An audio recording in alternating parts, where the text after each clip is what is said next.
Assalamualaikum warahmatullahi wabarakatuh. Video ini saya buat untuk memenuhi salah satu tugas mata kuliah yang saya ambil, yaitu mata kuliah kewarganegaraan. Adapun materi yang akan saya sampaikan yaitu dengan judul Harga Pupuk Mencekik Petani Menjerit.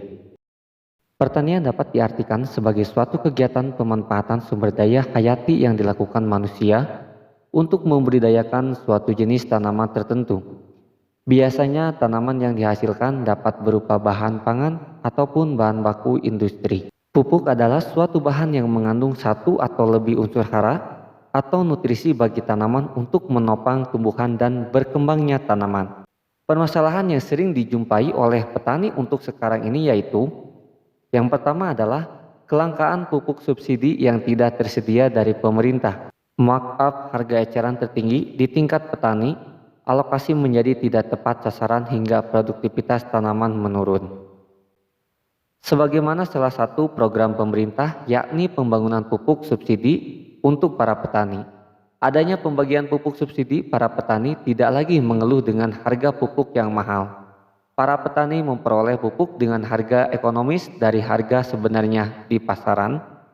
Dengan pembagian pupuk subsidi ini bisa membantu para petani untuk memperoleh pupuk dengan mudah, terutama para petani ekonomi bawah.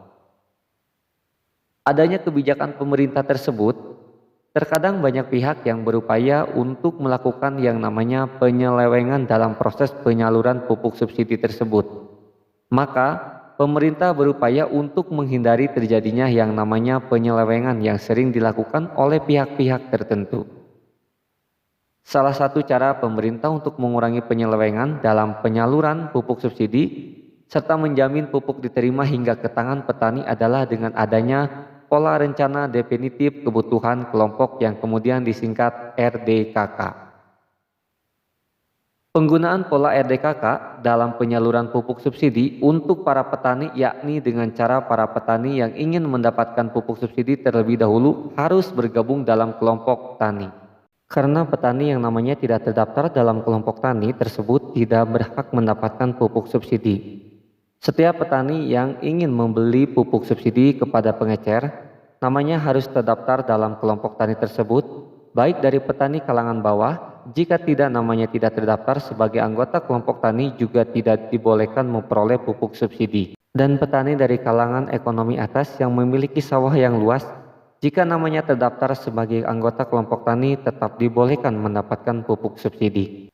Pupuk merupakan komponen yang cukup penting peranannya dalam menunjang proses produksi tanaman. Dengan kebutuhan akan pupuk yang tinggi oleh petani, tentu diperlukan program kebijakan pemerintah yang mendukung siklus usaha para petani. Salah satu kebijakan pemerintah yang penting adalah melalui kebijakan fiskal dengan pemberian subsidi pupuk. Dengan diperlakukannya kebijakan subsidi pupuk akan membantu terpenuhinya kebutuhan petani, sehingga petani bisa mendapatkan pupuk dengan mudah dan dengan harga yang terjangkau. Kebijakan dalam mengatur subsidi pupuk yang saat ini diterapkan yaitu dengan menentukan harga eceran tertinggi atau disingkat dengan HET yang diterima petani pada setiap jenis pupuk sehingga petani dapat membeli pupuk dengan harga yang terjangkau. Kebijakan ini diharapkan dapat mengurangi biaya pengeluaran akan pupuk yang tinggi sehingga dapat kebutuhan petani agar petani dapat menghasilkan produksi tanaman yang maksimal. Itu saja yang bisa saya sampaikan. Mohon maaf bila ada kekurangannya. Saya ucapkan banyak terima kasih atas perhatiannya.